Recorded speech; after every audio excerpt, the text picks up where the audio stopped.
Shana Tova, everyone. Shana Tova, everyone. So we're doing this before a live studio audience. We've got to get that in there. So as we begin tonight's service, I know everybody knows this, but I just want to share for our online friends as well. So we're using a new prayer book. So this will be the gold prayer book that's in the seats in front of you or maybe behind you. I was going to do this during the thank you part of the service, but I'll tell you now. The story was, and some of you saw this already, that it's very rare, but a congregation in California was downsizing and had a bunch of extra books. And these are the new prayer books of the movement. And so I thought, either I spend thousands of dollars that I don't have or get theirs. And so we were able to, they generously gifted us 120 sets. And so this is just the Rosh Hashanah one. The ones for Yom Kippur are a separate book, which we'll put out next week. But we want to thank the Santa Monica Synagogue for gifting us. So if you see, I don't know, I haven't looked, but if you see there's like dedications to different people that you don't know, that's why.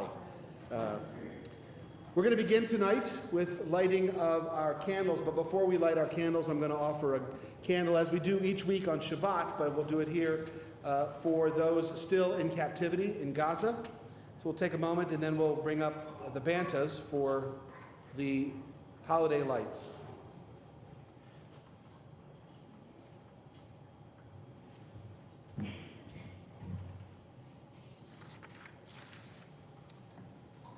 I know our attention have been drawn elsewhere. It's not really all about hostages right now, but it still is all about hostages. Acheinu kol beit Yisrael, achotenu kol beit Yisrael. Our brothers, the whole house of Israel, and our sisters, the whole house of Israel.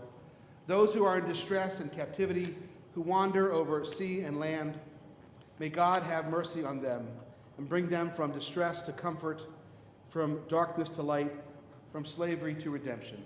Now, swiftly and soon. Together we say, Amen. So I'd like to invite the bantas up. We are going to turn in our prayer books to page 11.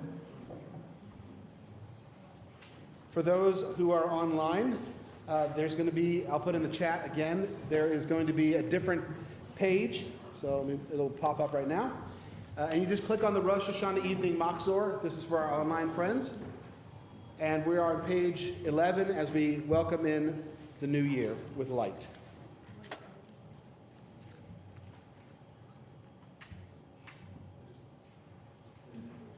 Yes.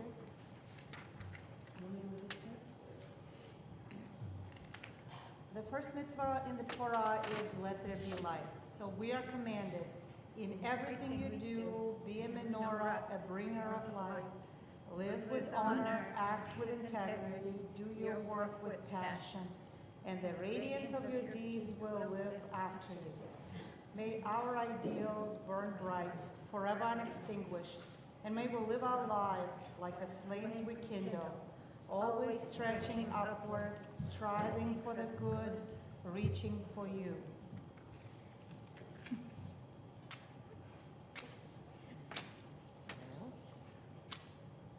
Almost. Hold it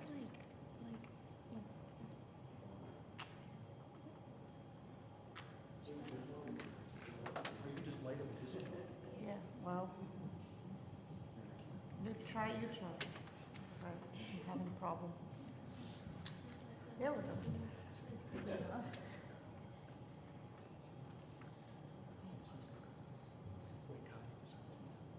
It's just not interested today.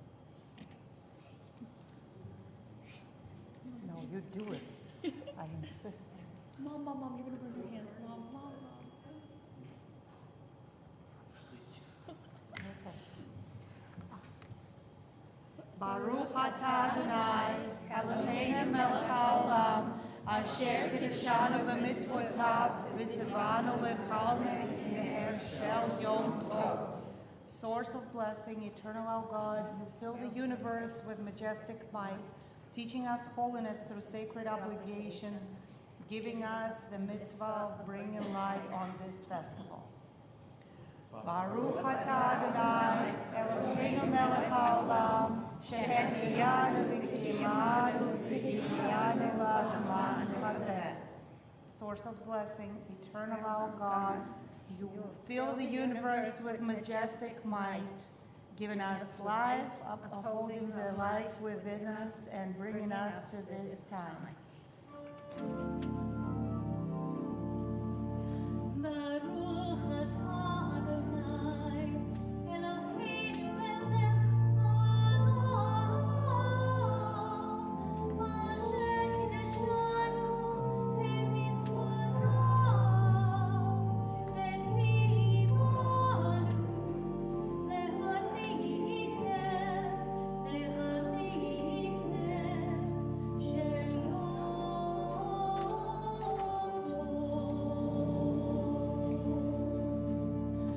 Baruch atah Adonai, Eloheinu melech haolam, SHE-HECHIYANU v'kiyamanu, v'hivianu lazaman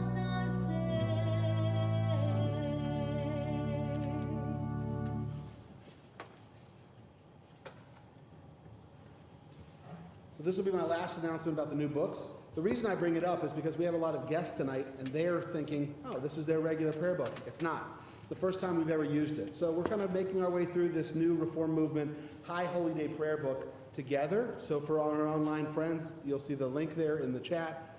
And for the YouTube people watching in 30 seconds, there's a delay, you can just go to the temple website and you'll see the link there. On page 12 of our prayer book, we're going to continue together. We'll continue responsibly. To everything there is a season and a time for every purpose under heaven. Together, this is the season of the soul.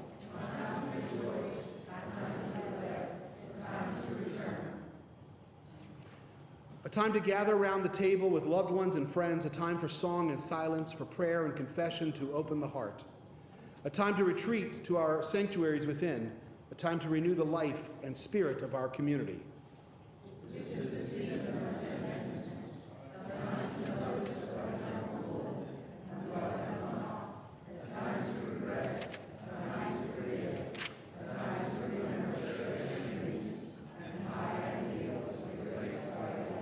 This is the season of hope, like mist rising at sunset, like dew descending at dawn. Our hopes beautify and nourish everything they touch. Our hopes make us partners in creation, pursuers of peace, people who aspire to a world of justice.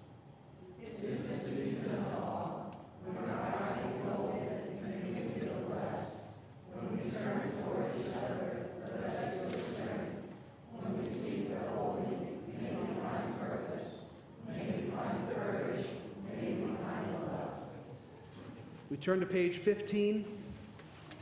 We hear the words of TIK'U v'chodesh shofar sung by the choir, and then we'll read together in English following.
Hallelujah, take out shofar, praise God with the blast of the shofar. Let us rise together. Baruch atah Adonai shomea kol tzurat amo Yisrael v'rachamim Blessed are you in our lives, Adonai. You hear with love the shofar, true voice of your people, Israel. Let's together say the word Tekiah real loud as we welcome into the air.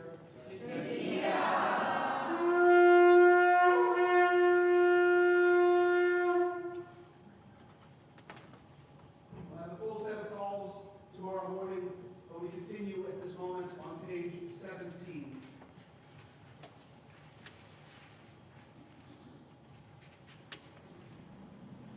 Hineni, here I am.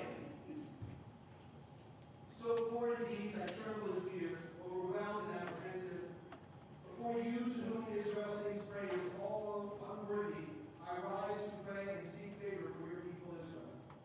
They have entrusted me with this task. Therefore, God of Abraham, Isaac, and Jacob, God of Sarah, Rebekah, Rachel, and Leah, Adonai, merciful, gracious God, who inspires all, I pray to you for success on my path.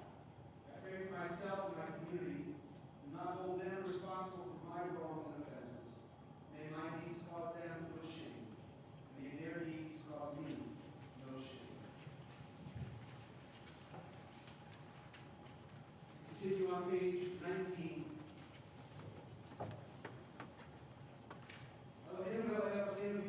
God of our ancestors, may you know your blessings here in the year 5785. Eternal One, bless us and the whole house of Israel with renewed life and happiness and peace, comfort and courage, resilience and strength. May the words of our heart be acceptable to you. The new year that stretches before us, we are forever grateful for the gift of life. We remain standing on page 20. Read together first in Hebrew and then in English the words of BARCHU. BARCHU et Adonai HaMorah. Bless the Eternal One, the Blessed One. Baruch Adonai HaMorah Le'olam Va'ed. Blessed is the Eternal, the Blessed One, now and forever.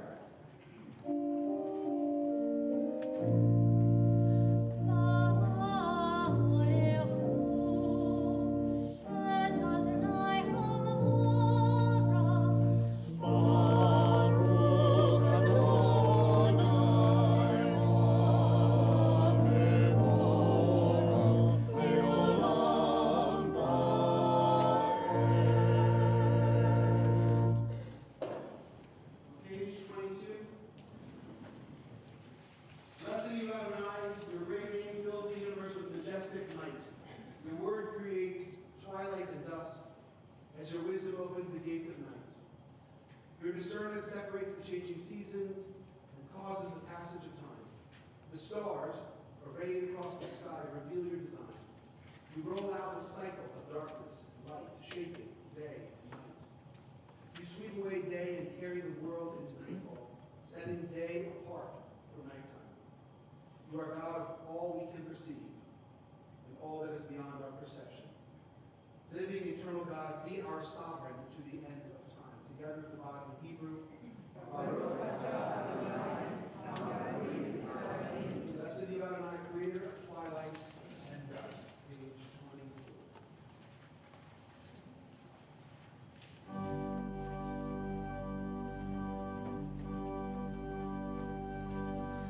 AHAVAT OLAM, Beit Yisrael, Amcha v'ahavta, Torah u'mitzvot.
Page 24 at the bottom, together in Hebrew. Baruch atah Adonai, ohev amo Yisrael. For you are blessed, the one who loves your people, Yisrael. On 26 together, we say the words of Shema in Hebrew and then in English. Shema Yisrael, Adonai Eloheinu, Adonai Echad. Listen, Israel, Adonai is our God, Adonai is one. Baruch Shem Kavod Malchuto Leolam Va'ed. Blessed is God's glorious majesty forever and ever.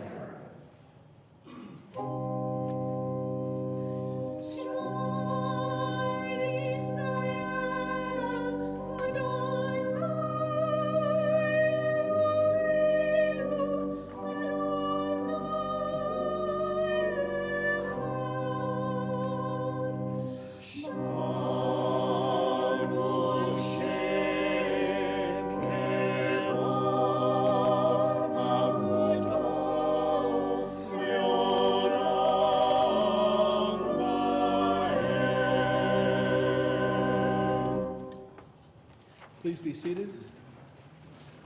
On page 28.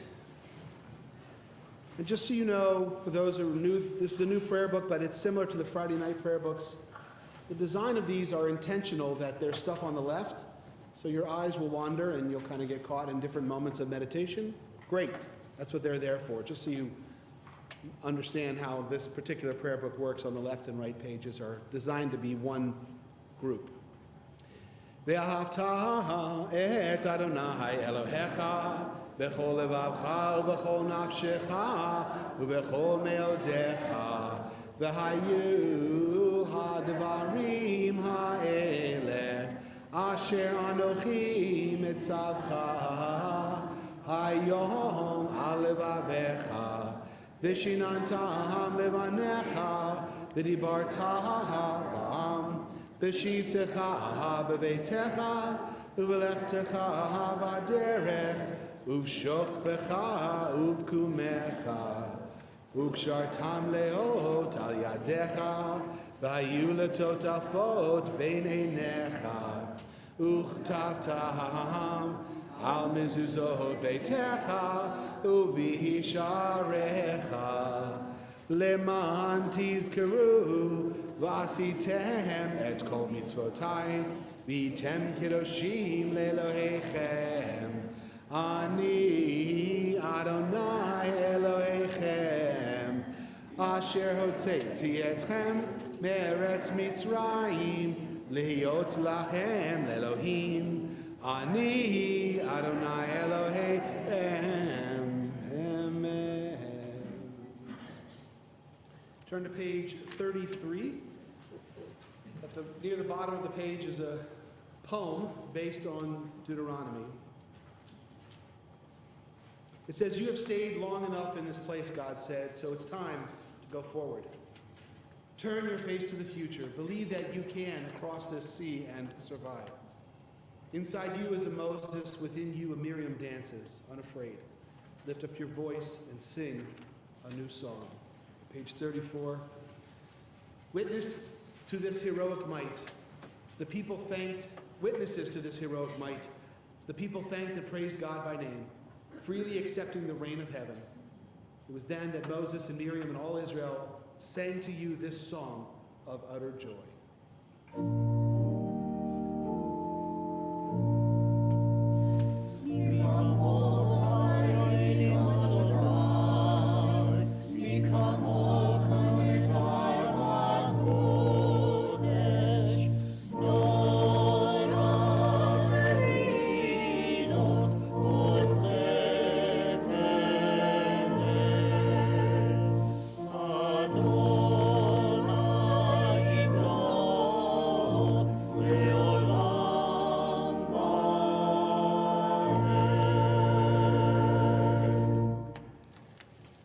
Continue on page 36. HASHIVEINU Adonai Eloheinu l'shalom v'hamidenu MALKEINU l'chaim. Bless our sleep with peace, Adonai, and awaken us to life when we rise. With power sublime, spread over us your Sukkot Shalom, and through your wisdom restore us, make us whole. Let your name proclaim your presence in our lives. Be our shield, make us stronger than the enemies we face. Illness, war, and famine, and sorrow, and stronger than the enemies in our hearts, wickedness and sin. Carry us to safety as on wings, for you are the monarch of grace, the sovereign of compassion. You are the one who cares for us and sets us free. Watch over us, we who go forth to life, watch over us, that we may come home in peace now and till the end of time. Together in Hebrew, Baruch atah Adonai, hapores sukat shalom aleinu, ve'al kol amo Yisrael, ve'al Yerushalayim. Bless us, and may you spread over us your canopy of peace, a shelter of shalom over all Israel, your people, and over Jerusalem. We jump forward to page 40 for the Chatzi Kaddish. Yitgadah v'yitgadah shemei rabbah, v'amadi barach hirutei v'amlich malchutei, b'chayechon v'yomechon, u'b'chayei dechol beit Yisrael, ba'agala, ba'agala, u'bizman kariv, v'meru, amen. Yehi shmei rabbah mevarach, le'alam u'lam me'al maya, Yitbarach, Yitbarach, V'yishtavach, Yitbar, V'yitromam, V'yitnaseh, V'yithadar, V'yitaleh, V'yitalal, Shemei Dekudashah, B'rechu, Le'ela min kol birchata, V'shirata, Tushbechata, V'nechemata, Damihiran B'alma, V'meru, Amen. On page 42, if you're able to stand, we continue with the tefillah.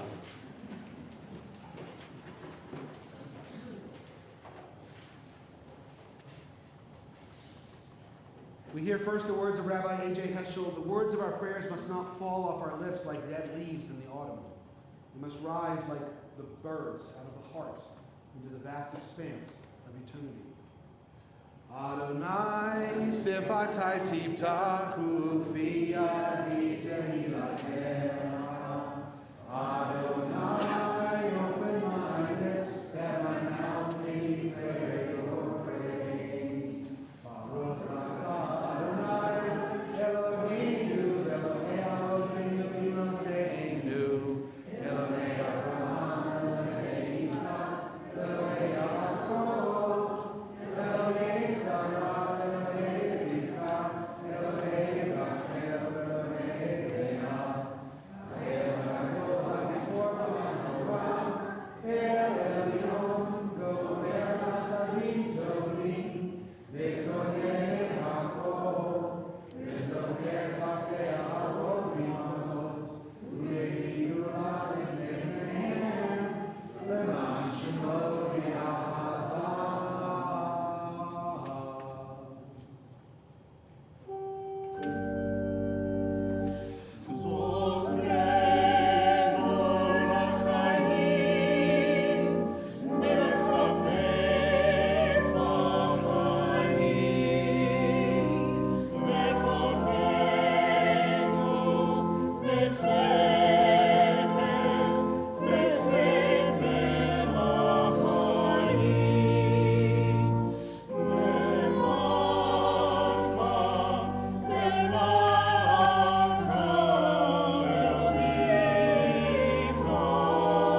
Please be seated.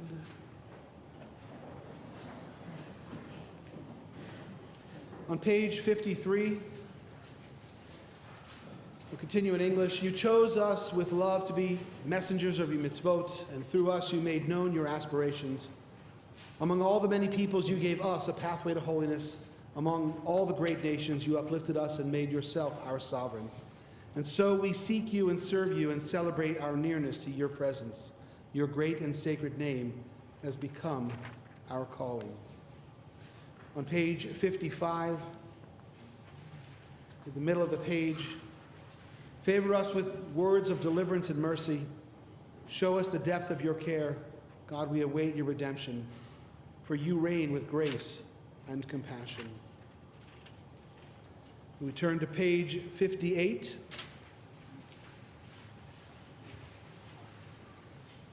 Eloheinu ve'Elohei avotenu v'imotenu, God who is ours and God of our fathers and mothers, lead us to your holiness through your mitzvot. Lead us to holiness through your mitzvot.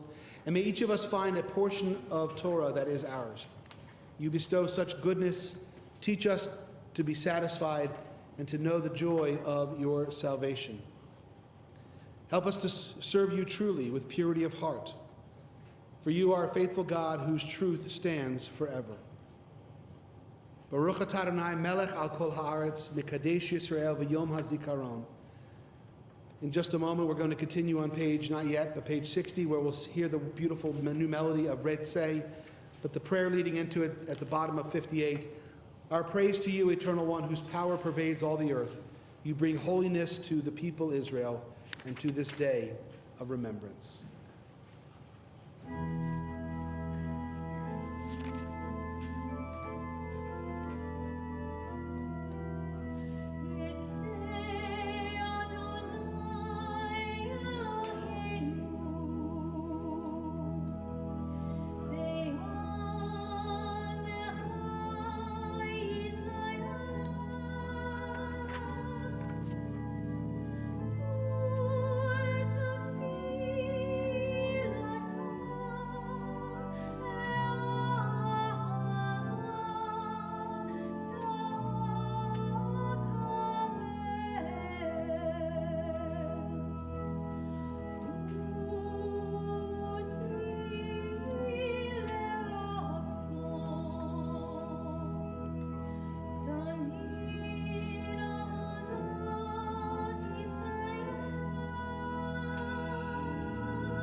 your favorite song?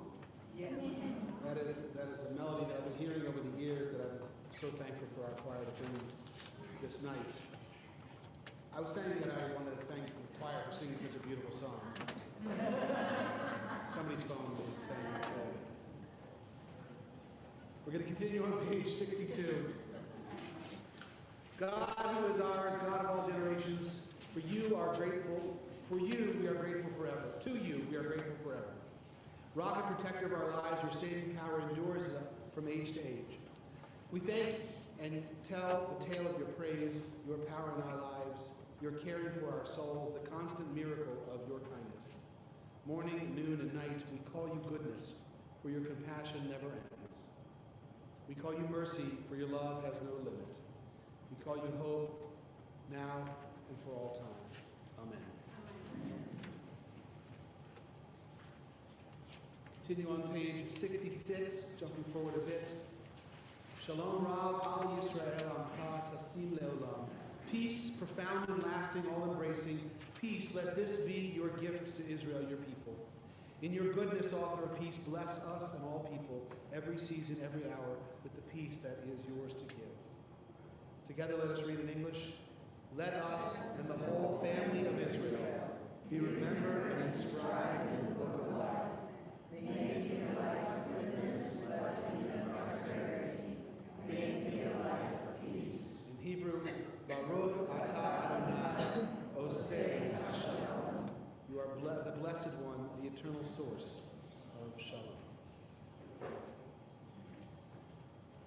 We take a moment of silent prayer and meditation. Some beautiful readings on 69, 70, 71. On page 70, we'll sing the words of OSHE Shalom, coming out of a moment of silent prayer.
For our online friends, hopefully the mic, I've turned it up. I'm getting word.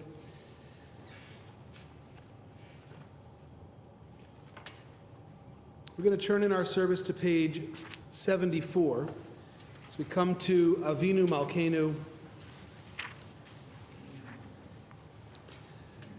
As we read through this text to give us some context for this particular moment.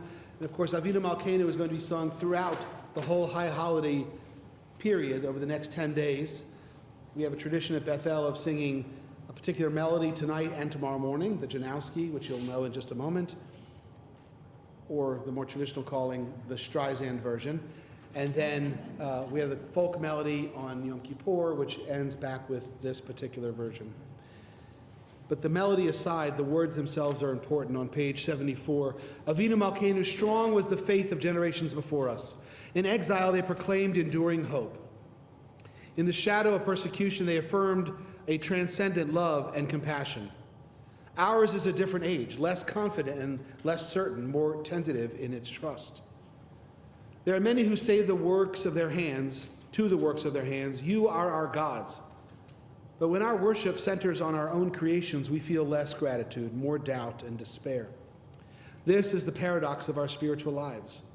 We grow smaller in self-exaltation, nobler when we reach for you. On this night of teshuvah, of return, let us find the humility to come close to you and open ourselves to your presence. For you are absent only when we fail to make room for you in our hearts, distant only when we turn away from you. Now, as others have done before us, let us overcome doubt and speak these words of affirmation. Together, we call you AVINU. As loving parent, forgive our wrongs and failings, except in ours. We call you MALKEINU. As sovereign of our souls, help us rise from our brokenness to build a world of shalom. To this vision, we offer ourselves anew. And as we turn to page 76, I'll share, for anybody who's studied with me, this is not really about Rosh Hashanah. It doesn't have to be. But Yom Kippur, the much heavier solemn day coming 10 days from now, is so powerful that what I often teach, it kind of bleeds backward into Rosh Hashanah. So this day of celebration and rebirth and renewal and new year and apples and honey and shofar blast now gets this text of AVINU MALKEINU put into it. It gets put, we're starting to prep ourselves, not just, because we don't want to just show up to Yom Kippur as though that's the first time we've heard of AVINU MALKEINU. No, we actually start engaging these themes of God as parent and God whom we are trying to ask for repentance. We build that into the liturgy tonight. So on page 76, we're going to read the words of AVINU MALKEINU from Hebrew to English. If you're able to stand, please do so as I open the ark.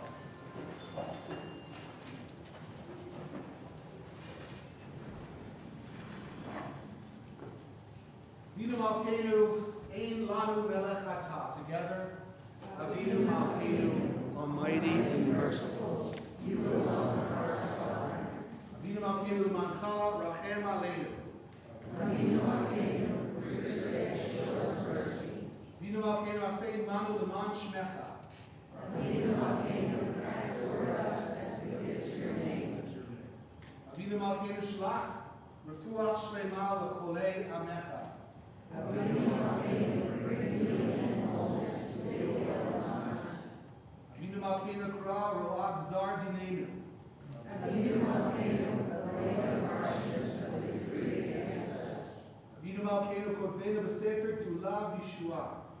AVINU MALKEINU, describe us the book of redemption and renewal. AVINU MALKEINU ZOCHREINU B'Zichro Tov Lefanecha. AVINU MALKEINU, remember our goodness and call it to mind. AVINU MALKEINU Aseh L'mancha V'Hoshienu. AVINU MALKEINU, act for your sake and save us. AVINU MALKEINU Shema Koleinu. AVINU MALKEINU, Almighty and merciful, hear our voice. AVINU MALKEINU Chatanu Lefanecha. AVINU MALKEINU, bring us praise and sin before you. AVINU MALKEINU Chamol Aleinu V'Olaleinu V'Tapenu. AVINU MALKEINU, have compassion on us and our families. Avinu Malkeinu, Kalei Dever V'cherev V'ra'av Me'aleinu. Avinu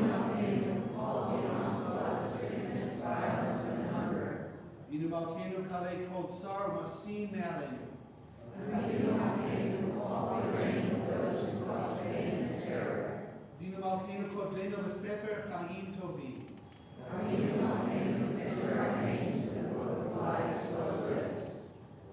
Malkeinu, Aleinu Shana Tova. Avinu Malkeinu,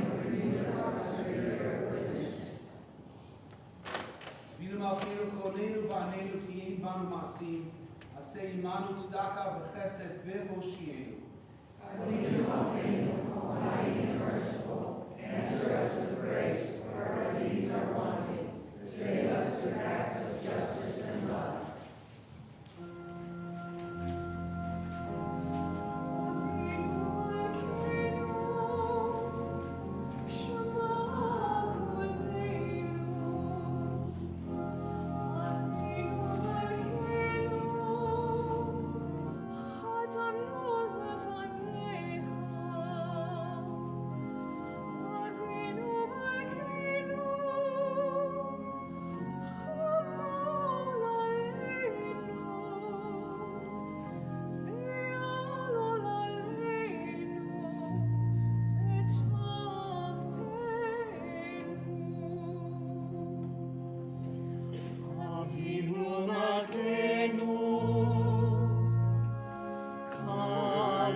One moment.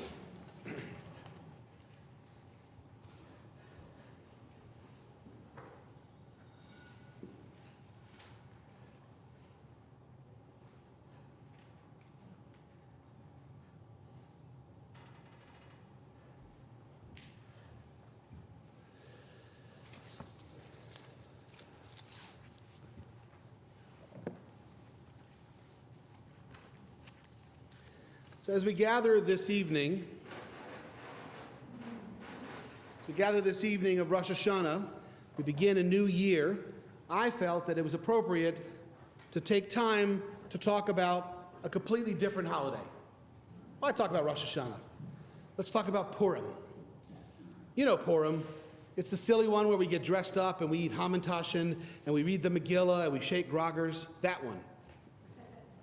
Here at Bethel, I have my own silly tradition. of writing spoof newsletter articles each year when the month of Purim occurs. I'm always proud of my little jokes, and it makes me incredibly happy when people fall for them, and I was particularly proud of this past spring. So the joke was, for those who don't remember, again, joke, that I was going to become a vendor for Buc-ee's, the gas station. And I was going to become a vendor to sell them Jewish-themed items for the holiday season. It's not true. It's a good idea if anybody has connections, but it's not true. But it was just a fun setup to make a bunch of visual jokes and imagine what Jewish-themed merchandise might look like at Buc-ee's. So imagine walking in there. If you remember, I made, these are just a couple of the jokes. There was a t-shirt, you know, during Hanukkah we say the phrase, a great miracle happened there, right? The four sides of the dreidel. So I had a shirt with a picture of Buc-ee, and it said, a great kolache happened there. Okay? There was a picture of a Star of David on a Buc-ee stuffed animal, and I called him a Macabucky. It's not a bad idea, right? I pretended that they were going to be selling mezuzahs with a picture of Buc-ee Beaver on it, and there was going to be a description below it that said, bless this dam. Now, I just want to say, I don't know if they give out awards for great Jewish comedy jokes about Texas roadside merchandising spoofs, but I want to be in the running. But one of my favorite jokes in that article was a t-shirt idea where I photoshopped a flag of Israel over a picture of Buc-ee the Beaver with the phrase, I'm an October 8th beaver. I could tell by that response, all right? So for the people who did respond to that article, that was the most confusing of all the jokes. But for those who did ask, it became a great teaching moment. So when I wrote that article in late February, the joke, there was a popular sentiment in the Jewish world that at that time, only 4 months after the horrible attacks of October 7th, that the Jewish world was trying to figure out who we were in relation to the wider world. So let's be honest, it's been relatively easy for the past 50 years. So my entire lifetime has been a period of relative calm and engagement with the outside world. Anti-Semitism was relatively kept under control, lunatic voices were marginalized, the media didn't speak in anti-Semitic tropes, political parties were more respectful of Jewish voters, and social service organizations, the very nonprofits we helped build, certainly were welcome spaces over the decades. So much of that changed on October 7th. There were a couple grace days immediately after October 7th, where people felt sorry for the Jewish people and Israel, but that turned quickly. And it was a double punch. First, the trauma of our beloved Israel being attacked on October 7th in the worst massacre of Jews in a single day since the Holocaust. And then came the second punch, the surprising silence of our friends. So how did we respond? So some Jews responded by reasserting their Jewish pride. They began studying texts and joining synagogues and meeting with rabbis. They began attending Jewish cultural events and eating Jewish foods and lifting up Jewish content creators on social media. On October 6th, so many people of the Jewish world were blasé about their Jewish identity, but on October 7th, our souls were stirred and spurred into action. And that's how we meet the October 8th Jew, or in my case, the October 8th Beaver. So I know better than to generalize about how all Jews responded to last October. But from where I sit, in the role of Jewish leadership, I have seen a resurgence of pride. And it's beautiful, because it's the ultimate pushback against the terrorist ideology of the H group. And by the way, at this point, pick either one of the H groups you want, the one in Gaza or the one in southern Lebanon. They're both awful. But they do share a common trait. Neither of them, neither Hamas nor Hezbollah, has ever brought strength, industry, economy, or hope to their people. For me, this past year has been a whirlwind of conferences and Zoom calls and personal visits to Israel and extended conversation with rabbi friends to talk about where we are and where we need to go. And at each of those meetings, there was a thread that ran throughout: strength. Not fear or shame or weakness. There was occasional anger and some political commentary, but the common thread on the Jewish leadership side was strength and resilience. So I'm going to share a little inside the park baseball comment here for a moment about Jewish leadership. Post-COVID, most rabbis that I know were running on fumes. It knocked us all for a loop, as not just the Jewish leadership world everywhere, but I'm just talking about the rabbi world and cantors and Jewish educators.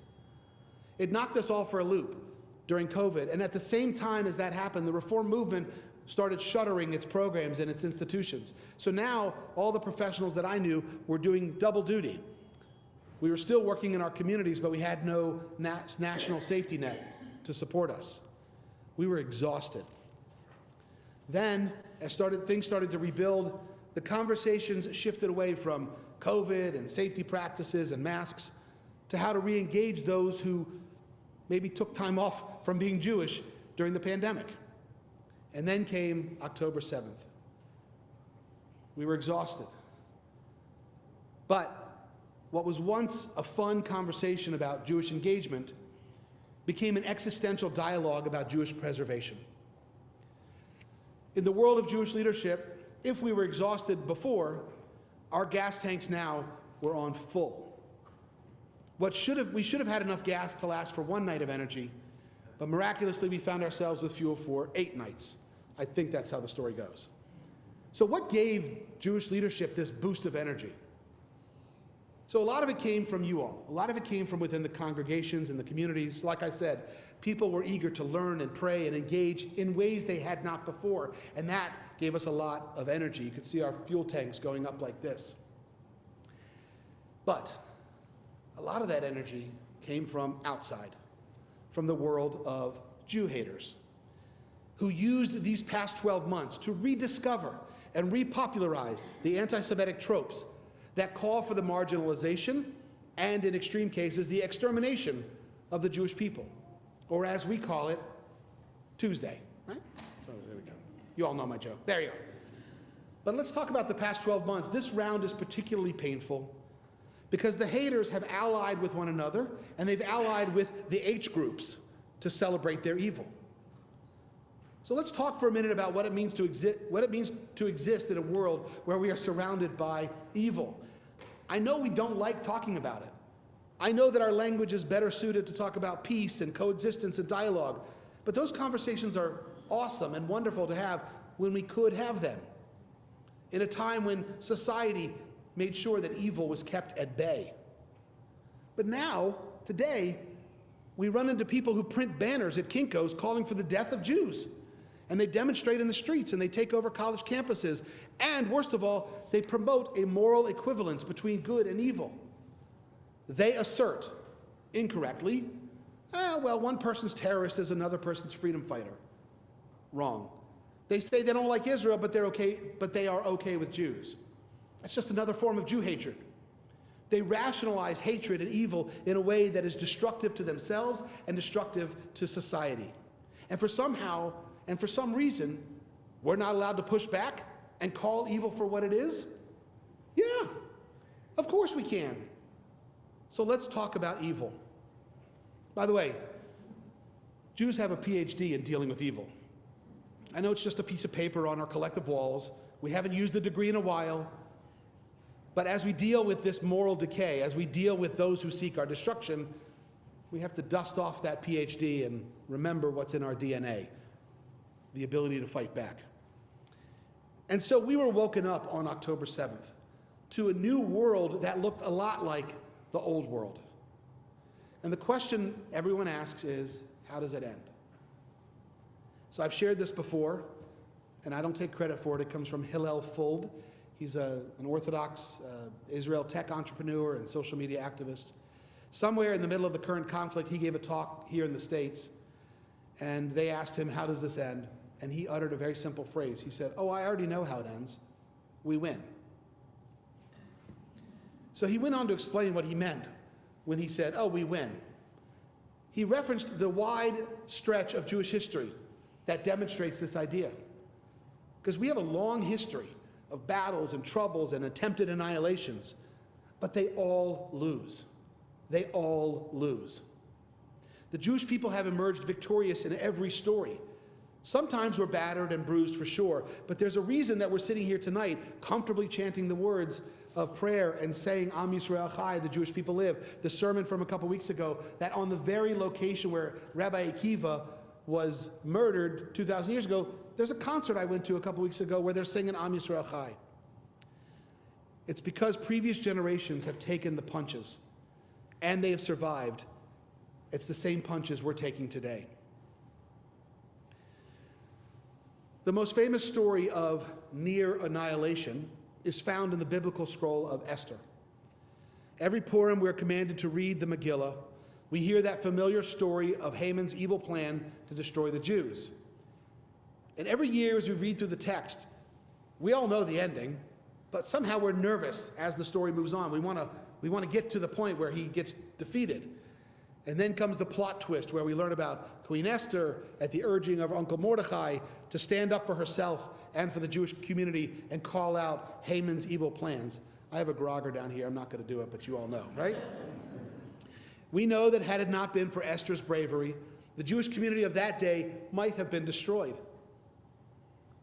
But we're here thousands of years later, still telling that story, still celebrating, still lifting up the joyous turn of events that led to our survival back then.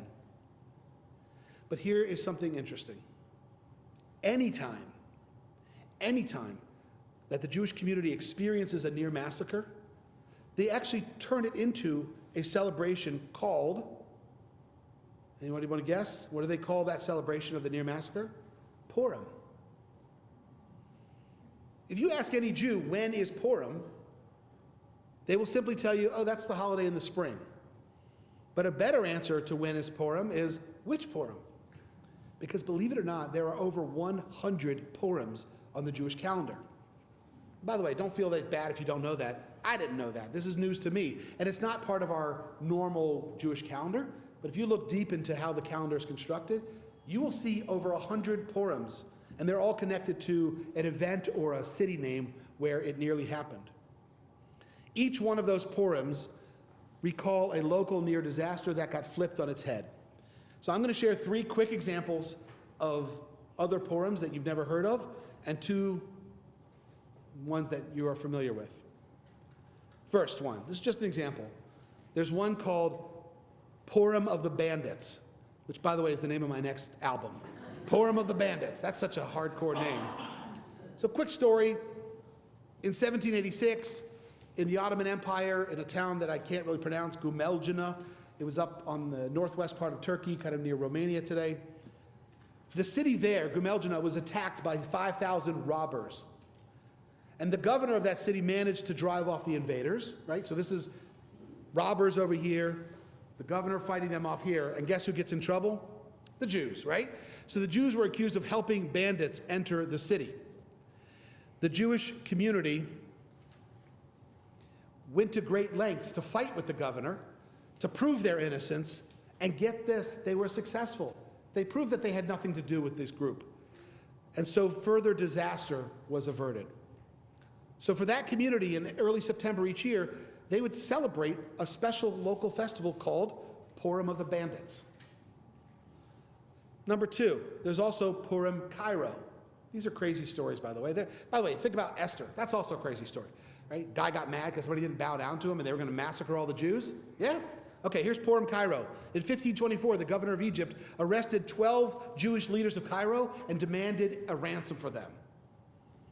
One day he threatened that since they weren't going to pay the exorbitant ransom, he was going to murder all the Jews in Cairo. But only after he had finished taking his bath. Because there's one thing we know about evil people. They don't want to commit, mass murder while not being clean, right? Unconnected to the Jewish community. So he had put out this decree that he was going to kill all the Jews after his bath. Unconnected to the Jewish community, he goes into the bathhouse and he was murdered by one of his junior officers. And the planned massacre was averted. Purim Cairo. Third one, this one's the craziest for me. It's called Purim Vinz, V-I-N-Z. This is insane. In 1614 in Frankfurt, Germany, there was an anti-Semitic revolt led by a baker named Vincent Fettmilk. And he literally called himself the New Haman. That's the name of my next album, The New Haman, right? But what was the revolt about? Well, he and a group of bakers, because he was a baker, were mad about business mismanagement in the city between the business guilds and the nobles. Nothing to do with the Jews, but of course, you know how that works, right? Jews get blamed. So because of this anti-Semitic revolt, the Jews of Frankfurt were expelled and their property was confiscated in 1614. From May through November of 1614, Jews were kicked out of the city. But the German authorities didn't like this guy, Vincent Fettmilch. He was a pain. And so the German emperor stepped in. The rebellion was squashed. And because of his role in that uprising, Vincent Fettmilch was executed for the injustice. He was beheaded, and his quartered corpse was hung throughout gates on the city. His house was also razed, and there's an account of his crimes and punishment written in German and in Latin on a pillar there in Frankfurt. By the way, in November of 1614, the German authorities welcomed the Jewish population back to their homes with military honors. And there was something, this story was written in something called Vincent Megillah. It was composed in Hebrew and Yiddish by Rabbi Elchanan Ha'elen. Now that is what I call Purim. So we get the repeating pattern. We get the famous joke, right? They tried to kill us, we won, let's eat, right? We know that joke. So let's remember, Purim is it's not one thing that happened 2,600 years ago in Persia to Esther and Mordechai. The story repeats over and over again in almost every corner of the planet where Jews find themselves. And what's the response? The same as what we find in the Megillah, to celebrate our near annihilation, to celebrate the survival from evil people. There's also Purims that are connected to surviving natural disasters, surviving wicked leaders. And we do it with special prayers, we do it with songs, we do it with special writings. We rejoice in the survival and the eternality of the Jewish people. So here's the two new Purims. The first one may shock you. Yom HaShoah, Holocaust Commemoration Day. Yes, it is a day of somber reflection. We listen to the stories of tragedy and betrayal and massacre. It's a day we set aside in the Jewish calendar for sadness, where we talk about the destruction of 1/3 of world Jewry. And yet, Yom HaShoah is actually a Purim. It's a day of joy, because the powerful message underneath that sadness is the Nazis lost. The Jews won. Yes, we were decimated, but here we are, roughly 80 years later, almost back to the same population we were at the end of World War II, but we are back both in numbers and with a state that can defend over half of the Jews in the world who live there. So it's odd to think of Yom HaShoah as a Purim, but that's exactly what it is. It's a day when we commemorate the attempted and joyfully unsuccessful annihilation of the Jewish people. So you all know where I'm going next. This coming Monday will be the 1-year anniversary, as I said before, of the greatest day of Jewish deaths collectively since the Holocaust. So I'm not going to repeat the timeline and the tragedies and the stories of October 7th, but I want to keep in perspective what happened versus what could have happened. I shared in this month's bulletin the story of my recent visit there with Jen to the site of what's called the Nova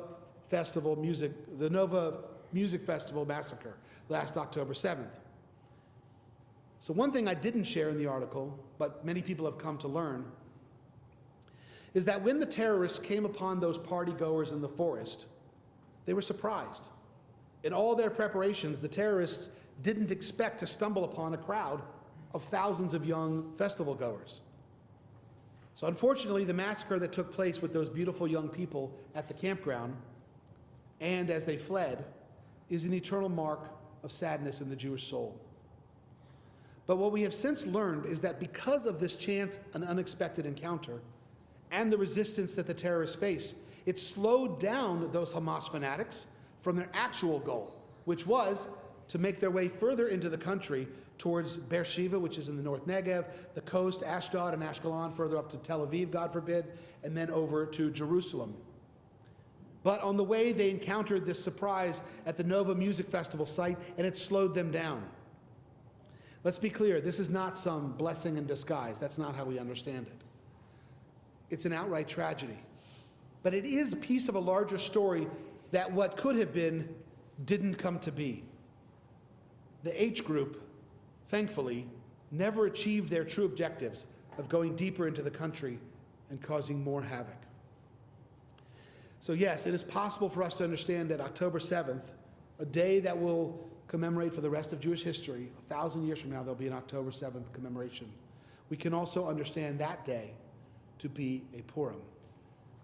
It's a day when a group sought to end the Jewish people, that's their stated goal, and in this case, they were going to end the Jewish state, but they, like all their predecessors, failed. The day after October 7th, on the 8th, a much more powerful terrorist group in southern Lebanon, Hezbollah, began lobbing rockets into the north of Israel. Currently, there are 63,000 people from the north that are displaced inside Israel. They've moved further south because of the rockets. I think today, there were 240 still from Lebanon today. Over the course of the past 11 or 12 months, that terrorist group has shot anywhere between 8,000 and 10,000 rockets towards citizens of the north. Most of them got shot down or they landed in fields. But for example, one of the Hezbollah rockets that was successful this past summer killed 12 children, part of an Arab religious minority in Israel called Druze. Those kids were playing soccer in an open field. They were beloved citizens of Israel, murdered by terrorists. Side note, did you all hear that the only casualty from Iran's stupid move a couple days ago was that some of the shrapnel killed a Palestinian man from Gaza who was in the West Bank? That's it. Okay, let us keep this in mind. If Hezbollah had their way, when they killed those 12 young children, they would be doing that every day. Look, there will be time in the future to dissect how Israel responded to Hezbollah or how they chose not to over the past year. Israel's focus was on the south. But we know over the past few weeks that Israel has decided enough was enough. And we all know the stories of the pagers and the walkie-talkies, and the elimination of their leadership. And for those of you who have been following this amazing turn of events, there's joy and gratitude coming from Muslims in Syria and Lebanon across the Arab world cheering on Israel. So I've shared from this pulpit before, it is not appropriate to take joy in the death of others. However, it is the righteous and moral thing to do to celebrate the removal of evil from this world. Even in the story of Esther, at the end of the book, Haman and his 10 sons are hung upon the gallows he built to kill the Jews. And we party every year knowing this is what happens to our enemies. At Passover Seder, we read, Ela shebachol dor vador omdim aleinu lechalotenu v'hakodesh baruch hu matzilenu miadam. That in every generation they rise up to destroy us. They're talking about the Pharaoh in this particular story, right? In every generation someone rises up to destroy us, but God, the Holy One, blessed be God, delivers us from their hands. We read that every year.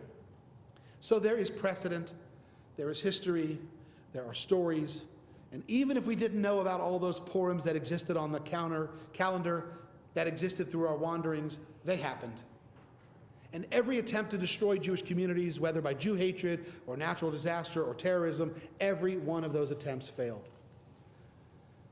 The writer Ayelet Waldman put it so beautifully, so simply in her novel called Love and Treasure. She wrote very simple. So many Hamans, so many Purims. So I'll admit, we got lazy, we got comfortable, we thought the worst was behind us, and then we were reminded on October 7th that there are still many Hamans in the world. But as long as we are committed to each other and to our covenantal obligation to bring holiness into this world, there will also be many Purims. And so I returned to Bucky the Beaver, who was wearing that shirt that said, I'm an October 8th Beaver. October 8th Jews are smarter, more prideful, more engaged, and more committed than ever to Jewish living and Jewish celebration. Here we are on the eve of Rosh Hashanah, right at the 1-year anniversary of the attacks. And as we continue to navigate this moment of communal reflection, I believe there is an enduring message, and it's clear. Yesh tikva, there's hope.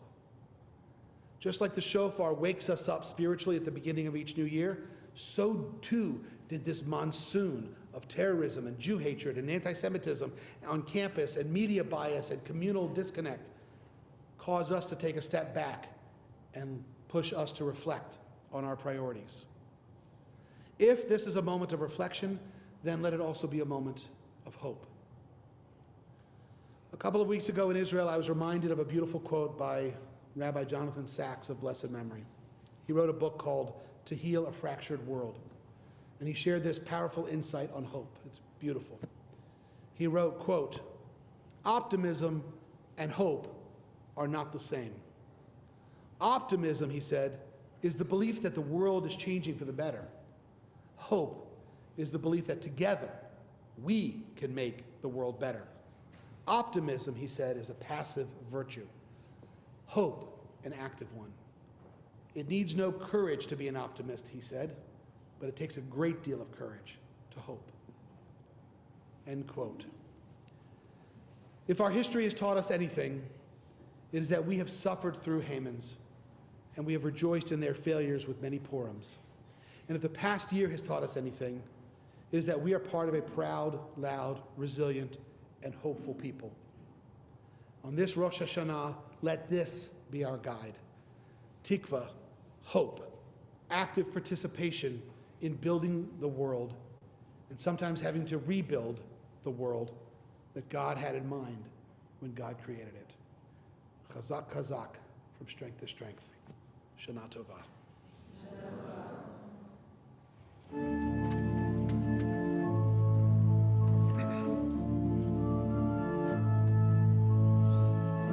Return again, return again, return to the land of your soul.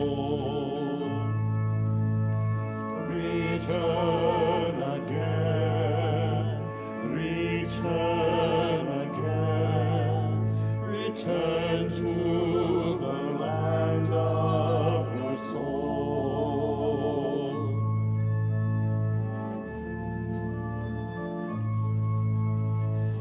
Return to who you are, return to what you are, return to where you were born and reborn and reborn. Return to who you are, return to what you are, return to where you are, born and reborn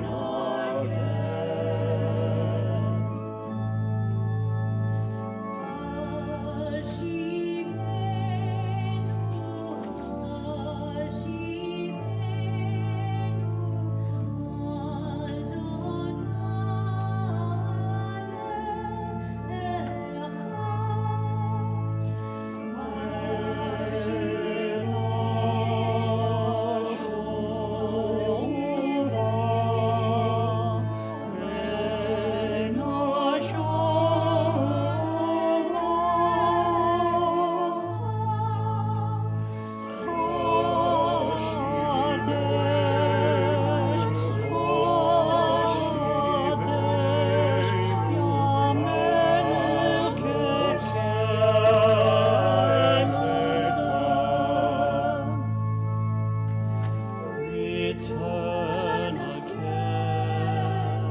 Return again, return to the land of your soul.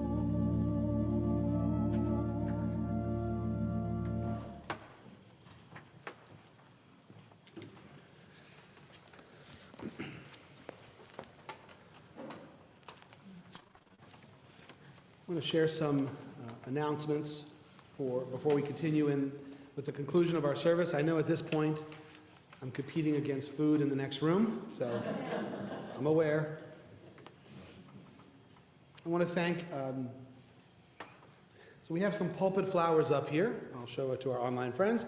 So pulpit flowers up here, I just want to share, they came from a local friend. I just want to read the letter. She dropped it off today. I don't know who she is. I mean, I know who she is. She put her name here.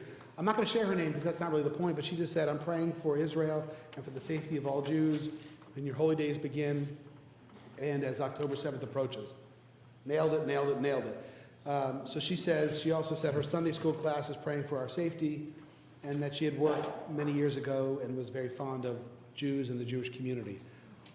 So she knew, so somehow she just showed up with this beautiful bouquet of roses, which adorn our pulpit this evening. We also want to thank the Bethel Sisterhood Flower Fund for the flowers that are going to be in the reception hall. And we had a number of people who helped with the Rosh Hashanah reception. I'm going to get in trouble that I'm going to forget a few, but I want to thank Katya and Amelia for helping set up the Rosh Hashanah reception. And for all those who donated food, we had and helped set up Margie and Rochelle Banta and Dana Filbert and Carrie Saunders and Chris Goodman and Jen Katz, Andrea Stein and Dakota Conway helped, and Rivka Halevi and Rachel Devaney and many other people who helped prepare foods and so forth. So again, a community effort, and my favorite part, I don't know any of it. Just I show up and there's food there. You know me, I like doing everything here at the congregation, but I'm okay that there's this wonderful committee. I want to share that we have services tomorrow at 10 a.m. So for our online friends, same link. And I'm sure they figured out by now that the Machzor, the new one, is online as a PDF. But it'll be tomorrow at 10 a.m. Immediately following, we're going to be doing Tashlich, which is where we throw traditionally breadcrumbs out in the water. We're doing something different this year. I'll talk about it tomorrow. We're throwing birdseed, and we're throwing it here. We're not going to the creek. We're just going to throw it here. So Tashlich will be a little more accessible with birdseed tomorrow, right after that. And then at 2 p.m., we have the kids service for those who are coming to the kids service. Yeah, it's good. So that's tomorrow, and then, got it? And then on Friday is Shabbat Shuvah. By the way, I will share this one funny line. There's a rabbi in Houston. Historically, people don't show up on Shabbat Shuvah, right? It's the busy Shabbat between the two holidays. They're like, I already just did Rosh Hashanah. Why I got to come to, Shabbat too? What is, I'm not getting paid by the hour. And so Jews don't show up. And so the joke that this rabbi shared was prayers Waldo. So it's not 100% there, but I like the idea. Prayers Waldo. Okay, we'll play with it. But we're going to be doing Shabbat Shuvah October 4th, Friday at 7 p.m. as usual. Religious school this coming Sunday. So many of you know this already, and for some of you saw that KLTV had a clip today. I don't know if CBS did. I know that I interviewed. I don't know what happened. I don't know when it's going to air. But we're trying to get word out about October 6th. So there's this commemoration on Sunday. I'm going to do this. I know the congregation knows this, but for the guests, registration is required. But at 2 p.m. this coming Sunday, October 6th, a day before the one-year anniversary, we're going to have a singer from Dallas is going to be here, Lenore Menashe Moore, who sang with us once before. Reverend Baskin's going to be here. Reverend Ginger Brandt's going to be here. We've got people from the community who are going to be sharing prayers. So I would like a nice showing, and we're going to have a nice crowd already. People have registered. But that's this Sunday at 2 p.m. If you're interested, I know this is a little unorthodox, so it's okay. In the back corner of the lobby, a guy from East Texas who's going to be doing, he's a Christian guy who's going to be volunteering with SAR-El, which is the group place where Amelia was earlier this year, in Israel. He's going next month, I think. And he's brought 3 Texas flags. If you want to, he wants us to sign it. He's going to give them to the base, and he's going to say, look, Texans support you. So he dropped them off here. If you don't write anything on it, don't put blessings, or just write your name. He just wants signatures.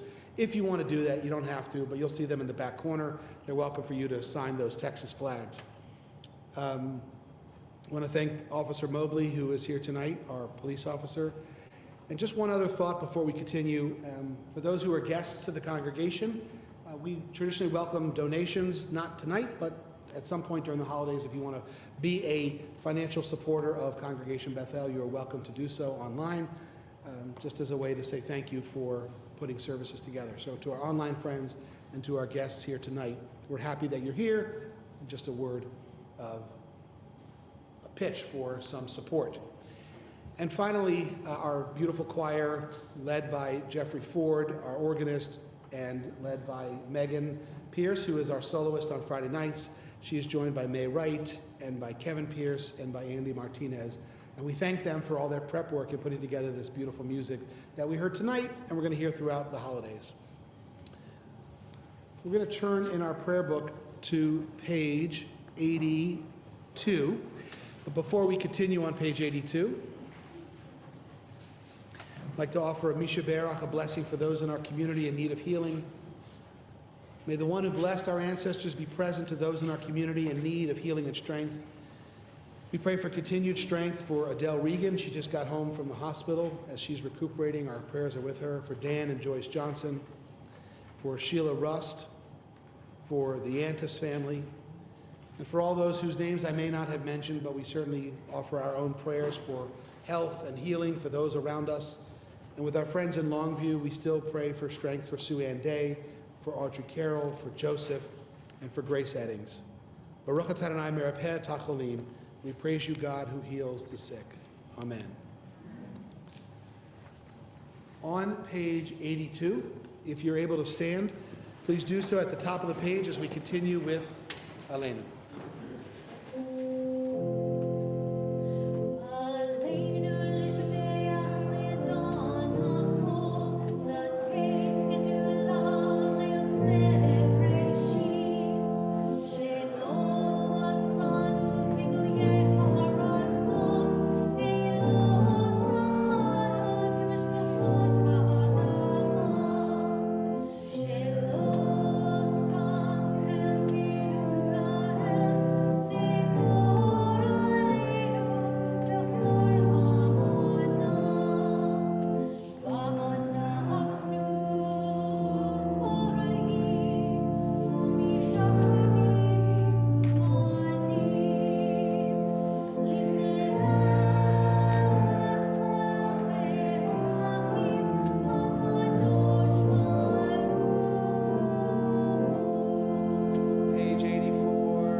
Standing on page 89.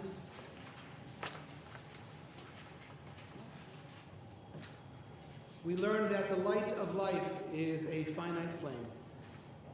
Like our sacred candle, life is kindled, it burns, it glows, it is radiant with warmth and beauty. But soon it fades, its substance is consumed, and it is no more. In light we see, and in light we are seen. The flames dance and our lives are full, but as night follows day, the candles of our life go down and gutter. There is an end to the flames. We see no more and are no more seen. Yet we do not despair, for we are more than a memory slowly fading into the darkness. With our lives we give life. Something of us can never die. And we move in the eternal cycle of darkness and death, of light and of life. This evening, we remember the names of those who have death anniversaries this past week. We are in Shiva, the recent passing of Sam Robinson. This is Corky Willen's brother who passed away up in Oklahoma this past Saturday. We are in Shloshim, the recent passing of the past month of our beloved Monica Miller.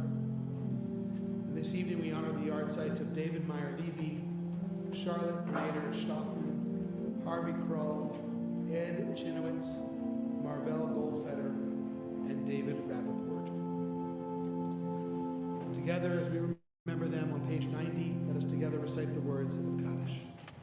Yitkadal v'yitkadash Shemei Rabbah, v'amad yirah irtei v'amlich malchutei, v'chayei chol v'yomei chol v'chayei dekol Beit Yisrael, v'agalah v'zman karev v'ebru amen. Yehi Shalom Rabbah v'barach v'alam u'lamei almayim. Yitbarach v'yishtabach v'yitba'ar v'yitromam v'yitnaseh v'yitadar v'yitareh v'yitalal shemei v'kedusha ha'barechu. Le'ela min kol birchata shirata. Tushbechata v'nechemata. Damiram b'yamam v'imru. Amen. Yehi shlama rabba min shmaya. V'chayim aleinu v'al kol Yisrael v'imru. Amen. Oseh shalom b'mamah. Hu yaseh shalom. V'alkum v'yoshvei tevel v'imru. Amen.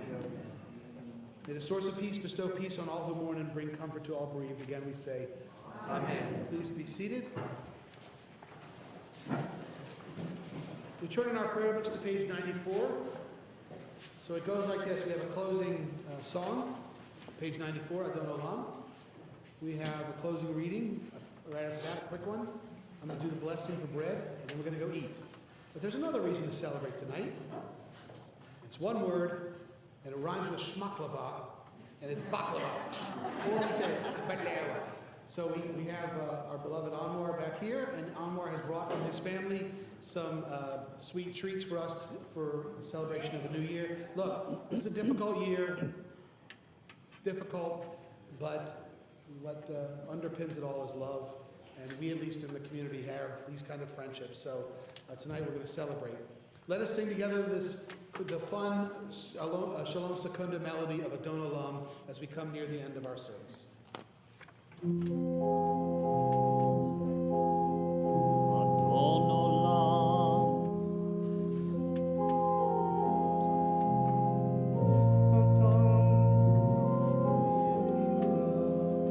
Leit nasa v'chestotso azay melech shema nikra Adon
page 99 in our prayer book. We're just going to offer very briefly the blessing, the short blessing over the bread and wine, the kiddush and the motzi. Baruch atah Adonai Eloheinu melech haolam borei peri hagafen l'chaim to grape juice. Baruch atah Adonai Eloheinu melech haolam hamotzi lechem min haaretz. Amen. B'keravon on page 99. Yehi ratzon b'lefanecha Adonai Eloheinu v'Elohei avotenu v'imotenu. Shetechadesh aleinu shana tova u'metuka. God and God of our ancestors, eternal God of all generations. May your presence in our lives this year renew our spirits and renew our strength. May it be a good year. May it be a sweet year. Together in Hebrew, Lishana Tova Tikatevu V'Techatemu. May you be inscribed and be sealed for a good year. I wish everyone Shana Tova. Please join us. There's Kiddush and Motzi. There's wine over there and challah.